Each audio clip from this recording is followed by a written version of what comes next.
Hello guys and welcome to the channel. I'm going to be talking about my mental health when it was at its lowest, out of respect for it being Suicide Awareness Month this month. If it is not something you want to hear, then please shut off the video now, and I'll see you guys on Tuesday where I'll be having sushi. I know, right? I said I would never have sushi again, but I thought I'd give it another try, but I'll go to a restaurant. This time I won't get it from Tesco. So I'm going to try proper sushi. A quick disclaimer. The story I'm going to be telling you about today is not how I feel now. I feel absolutely fantastic right now.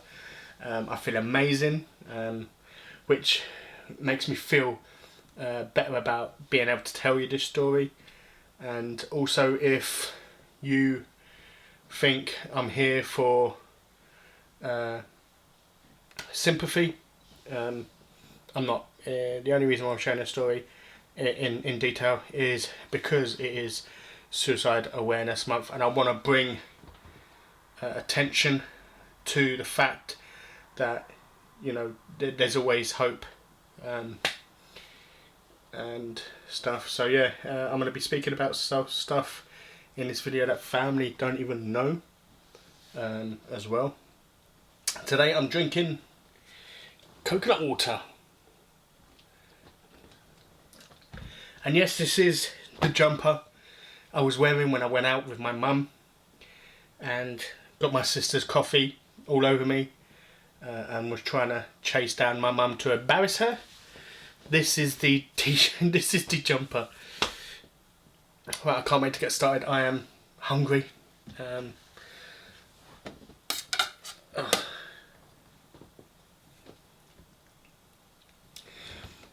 So yeah, my story started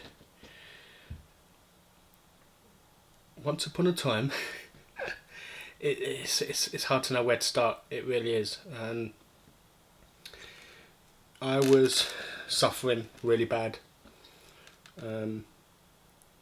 with low mood, with anxiety as well. I had really bad anxiety. I couldn't leave my property because of the anxiety was that bad. So yeah, it got really bad. I had made plans to end it all. I was that low.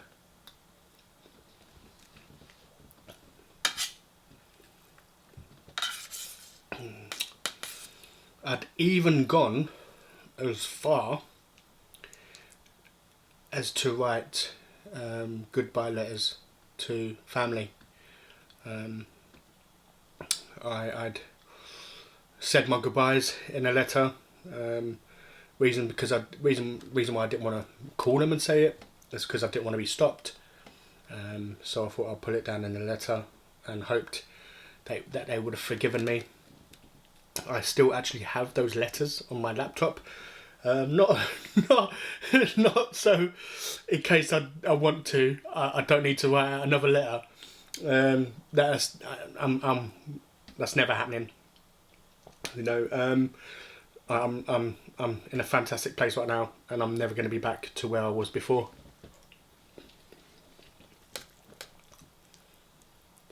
I keep them on my laptop as a reminder to how bad I was, and I was still here.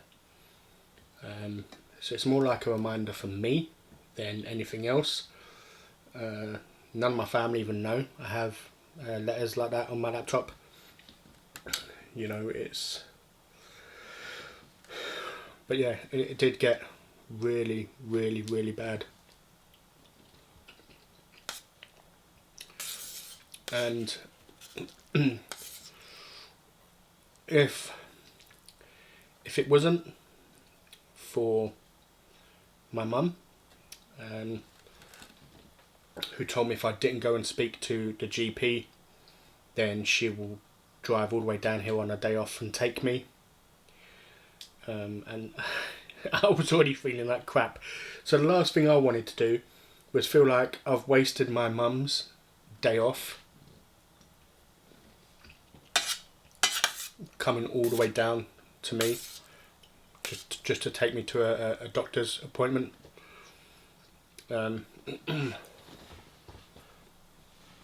Yeah, it's... So I did go to the doctor's appointment by myself. I was assigned a community support team. They came to me and spoke to me, I think every day. They came to me and spoke to me for a little bit. And was asking me how was I feeling. So I still feel the same, you know. Someone coming and speaking to me ain't doing nothing. It ain't gonna do nothing.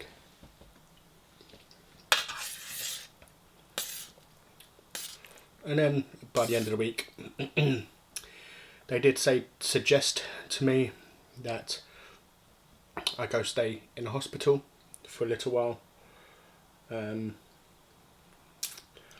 was reluctant at first,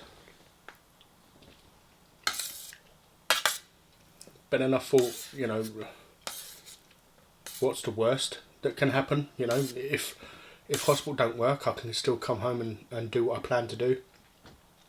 So I did go to hospital. I was at the hospital for 5 weeks.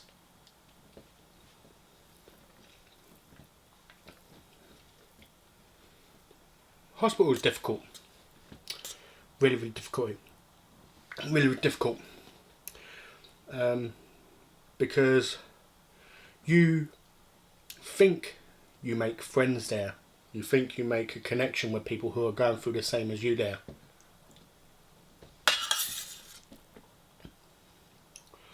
But you don't make no friends in hospital.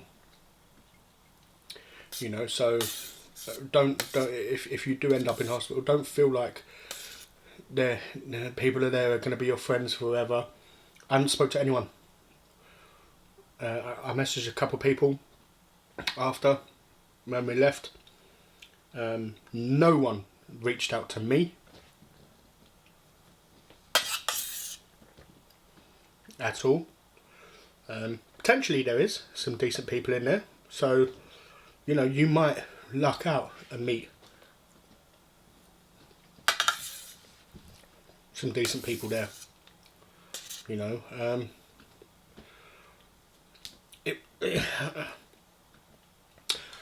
hospital didn't do nothing to help me. I just felt like I was never 5 weeks for nothing.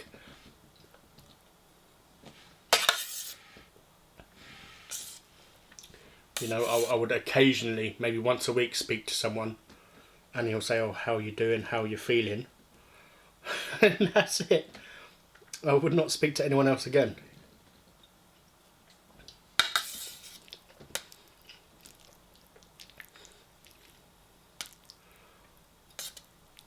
You know, so it could all depend from hospital to hospital as well.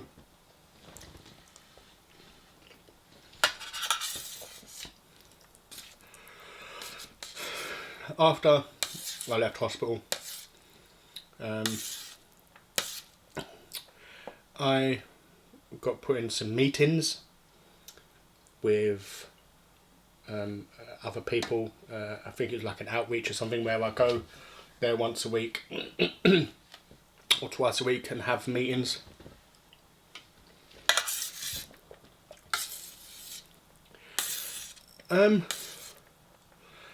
They was pointless as well, in my personal opinion, because we'd sit around in these meetings and then we'd listen to the people say, "Oh, what is anxiety?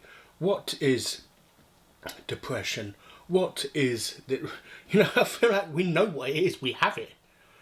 You know, but yeah, no. For the first, I think they said for the first 5 weeks was going to be like that, and I was like, I can't sit there and do it, and I stopped going. I did have someone who would come to me once a week for 15 minutes as well, which I thought was hilarious and pointless as well. You know, because they'll come and ask you how you feeling, 15 minutes later they're gone.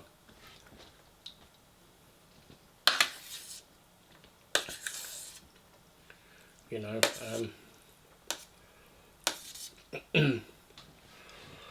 but yeah, it was a tough road. Even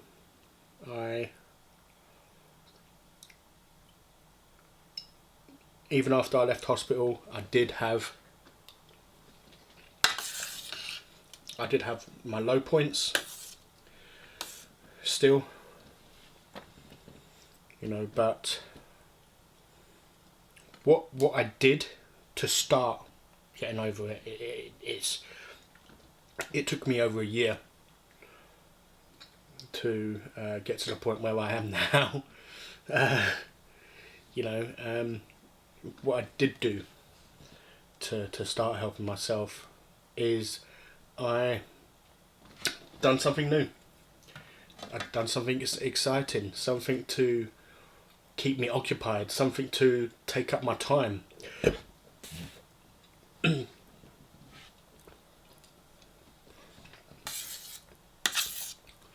know, if you're thinking so much about this, then you're not thinking so much about the negative side of things, you know. And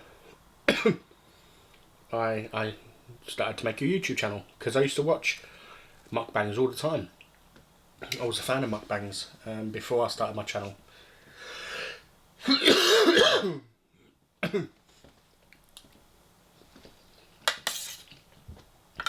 I used to watch Nikocado Avocado. I used to watch Veronica Wang. I used to watch Honeybee. I used to watch Charnation, which was a UK based channel. Before I even started my own channel, I used to watch competitive eaters as well. People like Beard Meats Food, Leah Shakiva. What's that American guy? Randy Santel. I stopped watching Rand, you know, because he mentioned about a challenge and how it was so amazing and delicious. It didn't look it on the video, but I thought, you know what, let me try it. So I went to Blackpool on holiday with family, and I went into the Route 66 restaurant place. Put it this way, the food was so bad that I didn't finish the challenge because there was no way I could have eaten that. The burgers was like rubber.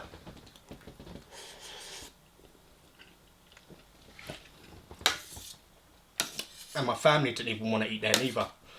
So after, we went to a pub.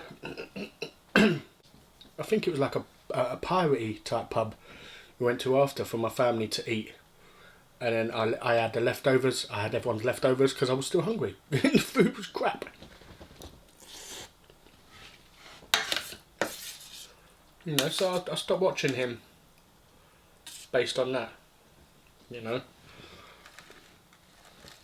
But yeah, I'm getting a bit off getting off topic.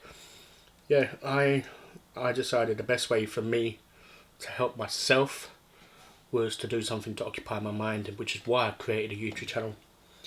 Which is why I'm so grateful to you guys as well. And I've said on so many previous videos, you know, because you guys have helped me. Have helped me so much, you know.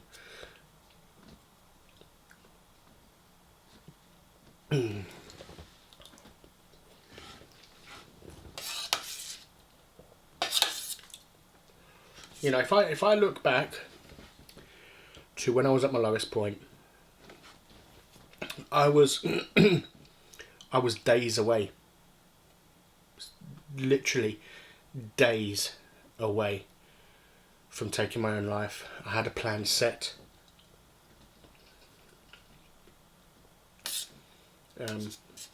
I'm not gonna go into details about the plan and stuff. So no comments. What did I plan on doing? Because I will not respond to those comments. Let's just say it wasn't something that was going to traumatise somebody else. But yeah.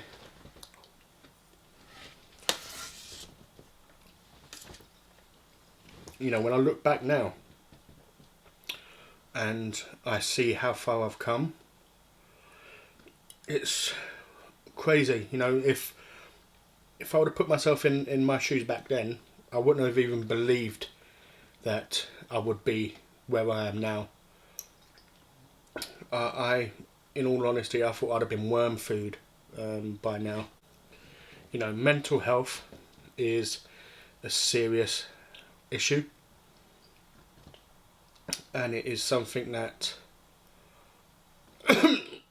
needs more attention. You know, needs more support. You need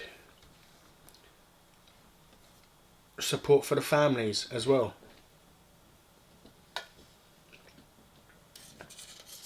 You know, there's got to be more support out there for the families as to how can you support the person who's going through depression? How can you be there for someone who's going through depression without making them feel this big? You know, there should be a lot more support out there for families of people with issues.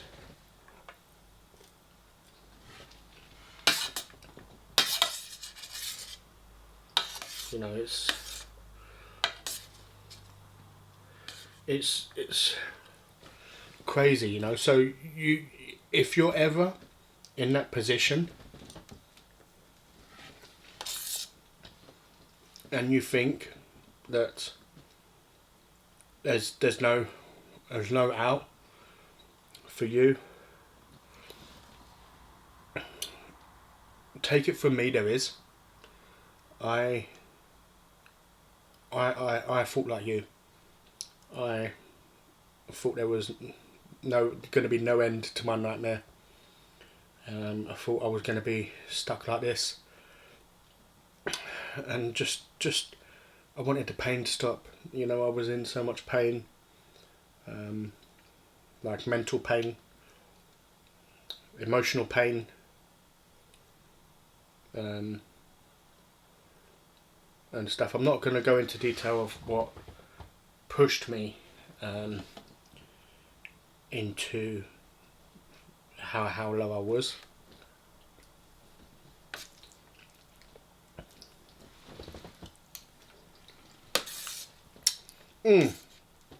Telling you, this is nice, man. Damn. I made this like the day before yesterday. And I had I had the biggest headache ever. So I made the mince and I could not film. And I didn't want to have rice 2 times in a row. I didn't want to make a big batch of rice and then not eat, like have to reheat it for filming. So I thought, you know what, let me put some spaghetti in. Because it's basically spaghetti bolognese. The only difference is it has kidney beans in there and it's spicy. And it didn't bother me having it on spaghetti. It's actually quite nice. You know, giving the spaghetti bolognese a bit of heat. You know, but yeah, I I cooked this a couple of days ago, which is why I didn't eat, and it was nice, man. It was really nice.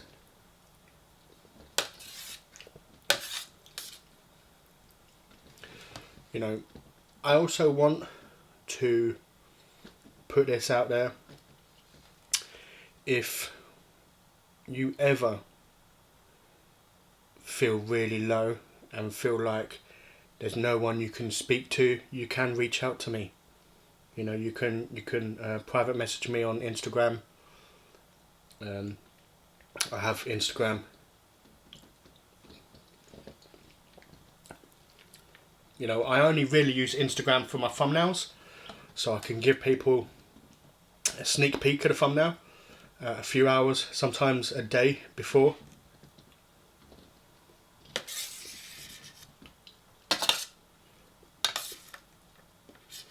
But yeah, if you ever need to reach out, just reach out. You know, if you don't want to reach out to me, then reach out to someone you know. You know, because it's not the end. Don't listen to your head. I'm grateful I didn't listen to my head. I kept fighting. It's not like a magic tablet. You're not going to get over it like a headache. Really not.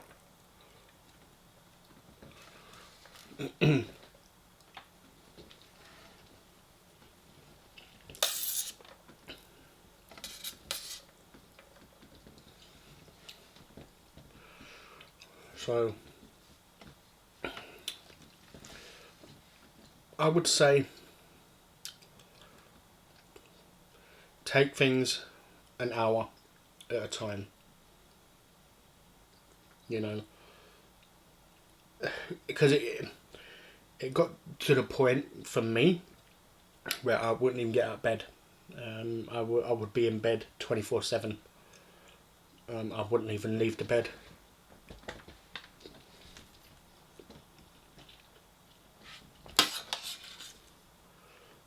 You know, so I'd say take it. If you are suffering,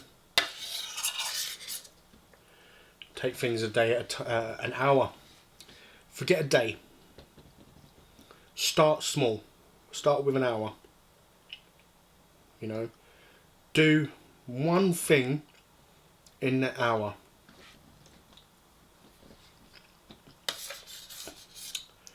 You know, it could be something as small as getting out of bed and going to the front door to check if you have any mail. You know, and if you do manage to do that, feel proud. Really and truly feel proud.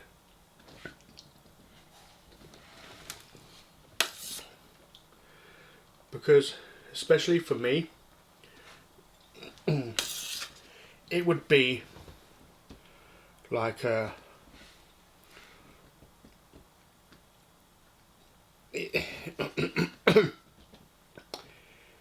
that would have been a chore for me.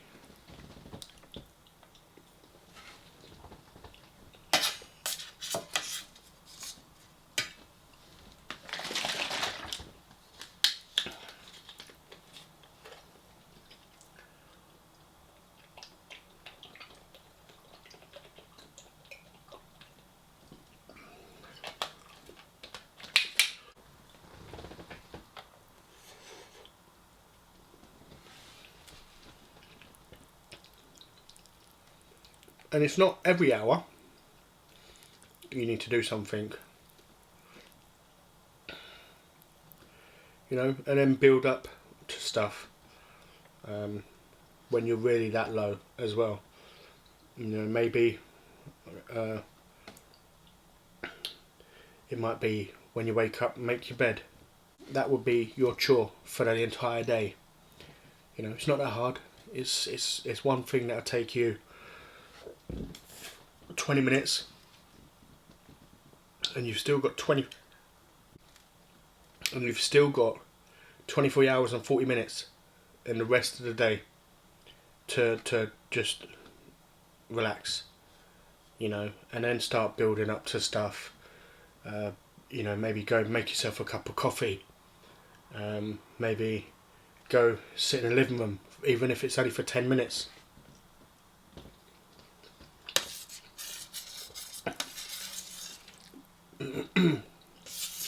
at the start, when you're really, I'm talking really low, it's all about the small victories. I know people have said it before, but it truly is. It's not trying to, as some doctors would say, oh, go out for a walk, oh, do this, oh, do that. You know, don't overwhelm yourself straight away. You know, start with what you feel comfortable being able to do, because the last thing you want to do is try and follow a doctor's instructions who tells you to get up, get dressed, have a shower, go outside, go for a walk, you know, a nice beautiful walk. And then if you don't do that, if you don't do all of that, it makes you feel like you've failed. When if your task could have been to get up and have a shower and get changed, if you'd have done that without taking a walk, you'd have viewed it as a success, you know. So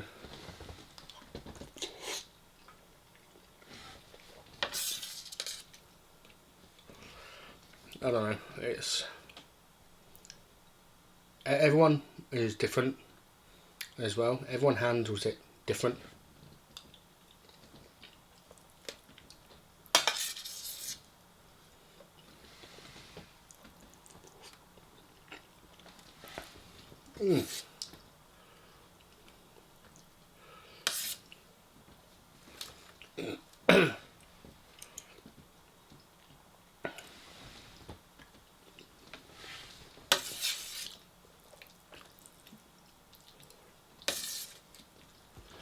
This is nice, man. Oh, it really is. I was actually looking to start doing some more homemade videos when I moved, because my cooker's half broke, and even though I can afford a brand new cooker easily, I don't want to buy a cooker, find a place, and then have to hire out an entire van. You know, when all I'm taking from my place is my TV, my washing machine and fridge freezer. That's it. That's all I'm taking from here. I'm not taking nothing else with me. So if I was to then get a cooker, or then get like a proper expensive bed, and then I'll have to pay, like, hire out a vehicle.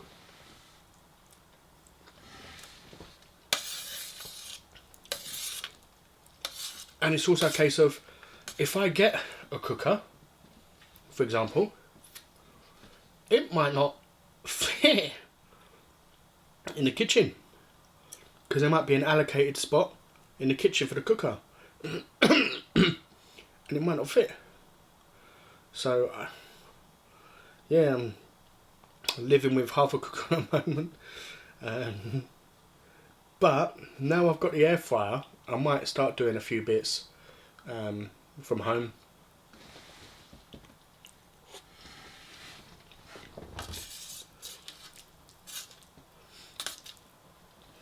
Like, I can do a roast dinner, and I can, which Olivia has requested on a subscriber chosen, I will be doing the chicken in the air fryer, and then I'll do the potatoes in the oven, Yorkshire puddings in the oven, and then like the veg and stuff. Veg and gravy.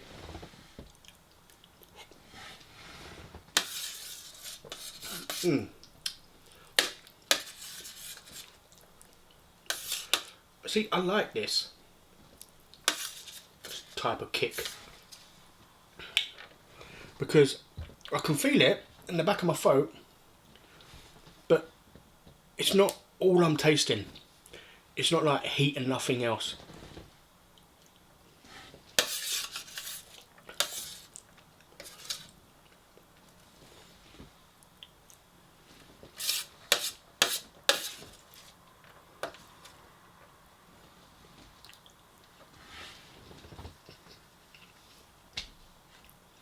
Oh my god, I'm starting to get full.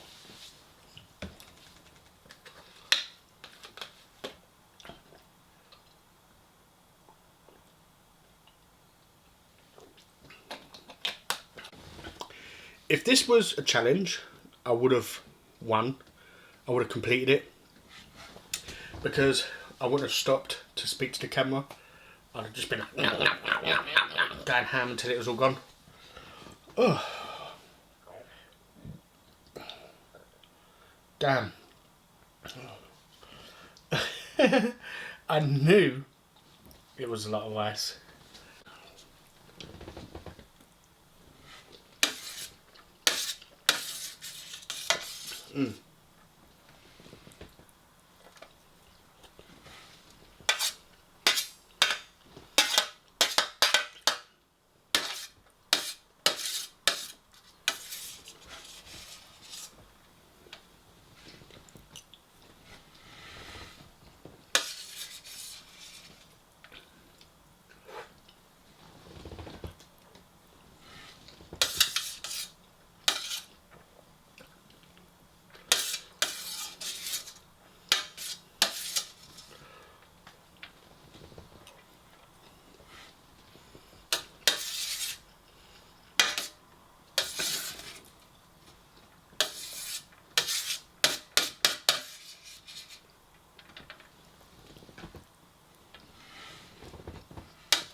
Thank you very much for watching. I hope you did enjoy. I hope the video was somewhat easy to follow with what I was blabbering on about.